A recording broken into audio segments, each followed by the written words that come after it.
One of the joys of living in Central Texas is getting outside. We love sharing our green spaces with our family and our friends and our neighbors. We also share a common concern about the threat of wildfires. In communities across Travis County, homeowners are taking proactive steps to protect their neighborhoods and to reduce some of that risk.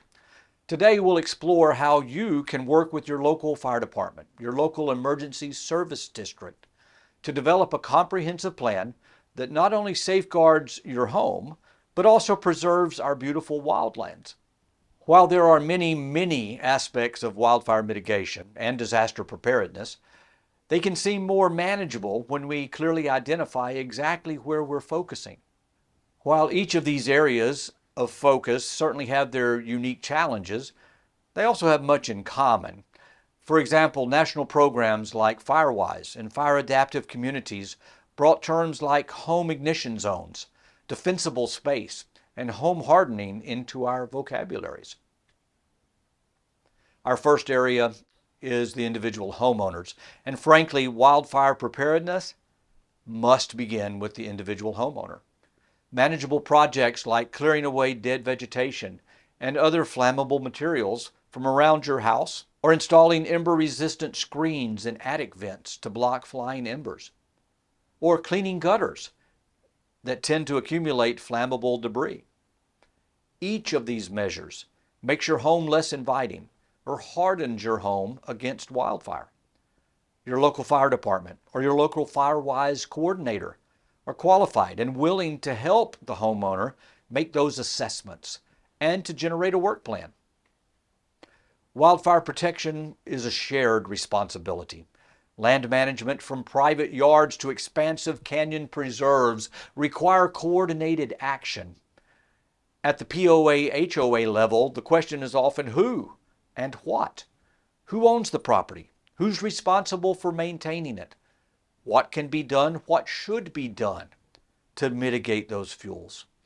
In this picture, within half a mile, you see private HOA greenbelts, City of Austin preserves, Travis County preserves, all with federal mandates. When community leaders approach the emergency service district and ask for help, these are the questions that must be answered. We can connect you with land managers and with fire experts to develop the best case practices and strategies that will benefit both human communities and natural landscapes. Collaboration and smart planning are the key. For example, you may hear the term shaded fuel break. Well, what is a shaded fuel break and how do you get one? A shaded fuel break is a strategically managed zone where vegetation is thinned, particularly the understory of cedar trees such as ash juniper. During recent fuels treatments, professionals carefully cut branches and thin the dense understory to reduce the ladder fuels available on the ground. This process not only minimizes the risk of fire spreading to the treetops, these so-called crown fires, but it also gives firefighters a critical buffer to defend homes when wildfires do occur. Watch as these crews work to create these protective breaks. By reducing the intensity of potential fires, shaded fuel breaks slow the spread of wildfires and help preserve the safety of both the community and nearby wildlands.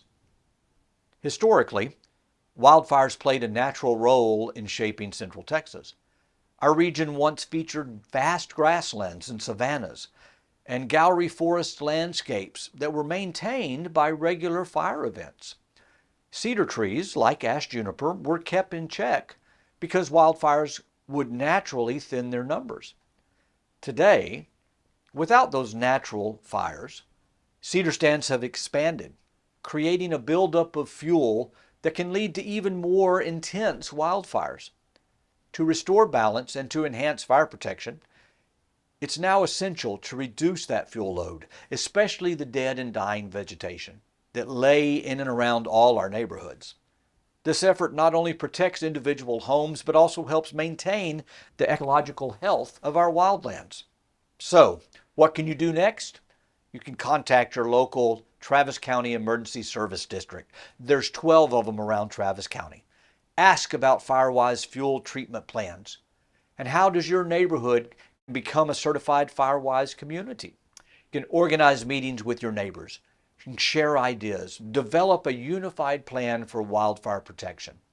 By taking these steps, such as creating shaded fuel breaks, by hardening your home, by joining forces with local emergency service districts and local fire departments, you help build a resilient community where everyone plays a part.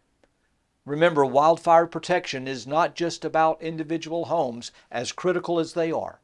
It's about protecting our shared land, our shared future. Let's work together to keep our neighborhoods safe and our wildlands thriving. Thank you for watching, and take the first step today towards a safer, Firewise community.